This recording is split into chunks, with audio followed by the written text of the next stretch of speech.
Greetings, children of Asuryan.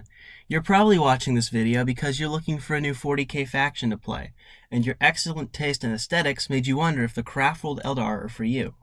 Or, you already play Eldar, and you're here to listen to me explain why you made the objectively correct choice. Whichever of these two you are, I'd like to welcome you to the right side of Warhammer 40k history. The first and most obvious reason you should play Eldar is that they are, quite literally, elves in space. The best race in any fantasy setting is similar both aesthetically and thematically to 40k's Eldar. The peerless agility and precision, the matchless beauty and grace, the incomparable brilliance that comes with the centuries they live, not to mention their potent magical abilities. The race no fantasy setting feels complete without is available for you to play in the greatest tabletop wargame on Earth. But, if your first thought when I mentioned elves was, why would anyone like those snobby tree huggers? Why don't you just crawl back into the hole in the ground you came out of and stop bothering us normal-sized people with your bearded nonsense? The second reason you should play the Craftworld Eldar is they're literally the best faction in 40k. At everything. Most powerful psychers, Eldar. Most elite warriors, Eldar. Best technology, also Eldar. There's a reason the Eldar refer to the other factions of the 40k universe as the lesser races. Forget power armor-wearing, genetically modified super soldiers, the average Eldar baker has seen more combat than the Imperium's most elite warriors. Long before Terra itself even existed, the Old Ones made the Eldar to be the greatest superweapon the galaxy had ever seen. The Eldar were handcrafted by the oldest and wisest race in the galaxy. The Emperor's finest warriors pale in comparison. The Eldar's musculature is composed of incredibly dense, coiled muscle fibers, granting them lightning-fast reflexes, inhuman speed, and strength many times greater than that of the average human. They also possess incredible eyesight, and can see color in a greater spectrum than humans, including infrared. But the greatest gift the Old Ones gave the Eldar was their souls. An Eldar soul is the source of their unequaled psychic potential. Their souls are so powerful that, unlike the lesser races, they maintain a distinctive sentience upon separation from their physical bodies. It was this ability that allowed them to reincarnate before the fall, and also what currently allows them to pilot wraith constructs after death, an unfortunate necessity of the Eldar's current state of existence. You may wonder why the Old Ones needed such a highly advanced race of immortal psychic super soldiers. The reason was the War in Heaven. The War in Heaven was a conflict between the Old Ones and the Catan. These godlike beings each sponsored races of mortal creatures to fight on their behalf. The Old Ones created the Krork and the Eldar, and the Catan enslaved a race known as the Necron tier, who would eventually become the Necrons. The War in Heaven was waged over the course of thousands of years, and the vast scale of destruction wiped out nearly all sentient life in the galaxy. The war would end with the near eradication of the Old Ones, the Catan turning on each other, and the Necrons rebelling against their former masters, before fleeing into deep underground vaults to escape the Eldar, deciding they would rather take a 60 million year nap than risk another war with the Eldar. This left only the Krork and the Eldar. But the Eldar quickly realized that an unstable race of fungi with violent urges wouldn't make very good neighbors, so they fought the Krork till they devolved into the Orcs, an unstable race of fungi with violent urges but stupid. After the eradication of the Krork, the Eldar were left as the sole survivors of the War in Heaven. They built a vast empire, and for the next 60 million years the Eldar lived in peace as peerless rulers over the entire galaxy. But due to the Eldar's intense psychic nature, as well as the boredom of living a life free of struggle for 60 million years, they began turning to acts of hedonism and excess just to feel something. At first it seemed like there would be no consequences, for even murdering another Eldar meant almost nothing, for they would just reincarnate after a short time in the war. However, this depravity began to infest their society to its core. Pleasure cults rose up, seeking to experience every pain and pleasure possible. Some warned that this depravity would destroy them, that the Eldar Empire would be swallowed up by an evil of their own making.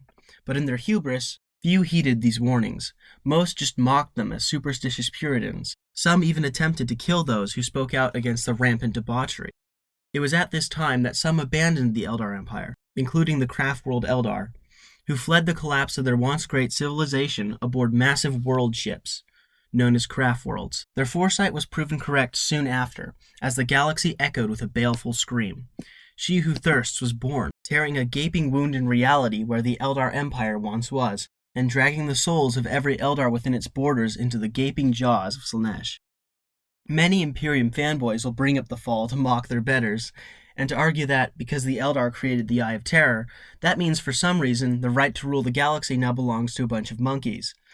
To counter this baseless claim, I have 3 points. The first is, the Eldar ruled the galaxy during humanity's age of technology, and the Eldar could have easily eradicated them at any time, which means all humans are technically Eldar property, and humanity only exists because the Eldar felt bad for them. The second point is that the Eldar are so cool and awesome that the only thing that ever had a chance to beat them was themselves. And finally, all it took was the Emperor leaving for 15 minutes for half the Primarchs to immediately turn traitor, fall to chaos, and start doing the same stuff the pre-fall Eldar did. The third reason you should play Craftworld Eldar are the Aspect Warriors. Founded by the Phoenix Lords, ancient demigods of war that are easily a match for a Primarch, Aspect Shrines are where the elite warriors of the Eldar are trained. Each Aspect Shrine has a unique specialization, and none can match the Aspect Warriors in mastery of their specific role on the battlefield. Aspect Warriors are the best elite infantry in the galaxy, easily outclassing even Space Marines in the art of war. Warfare is more than just a necessity of the 41st millennium to Aspect Warriors. It is a way of life. None can match the Eldar in their commitment, or more correctly, obsession, that they have for the methods and traditions of their aspect. The Eldar are a warrior race without compare. They were made for war, and not just any war, but the greatest war that will ever occur in the grim darkness of Warhammer 40k. It is indisputable that the Craftworlds are home to the greatest warriors in the galaxy. The Eldar also have the highest quality of life in the setting. Not only do they live for about 1,000 years, but they also have the most advanced technology in the setting. Craftworld Eldar can do just about anything they want, as long as they abide by the teachings of the Path.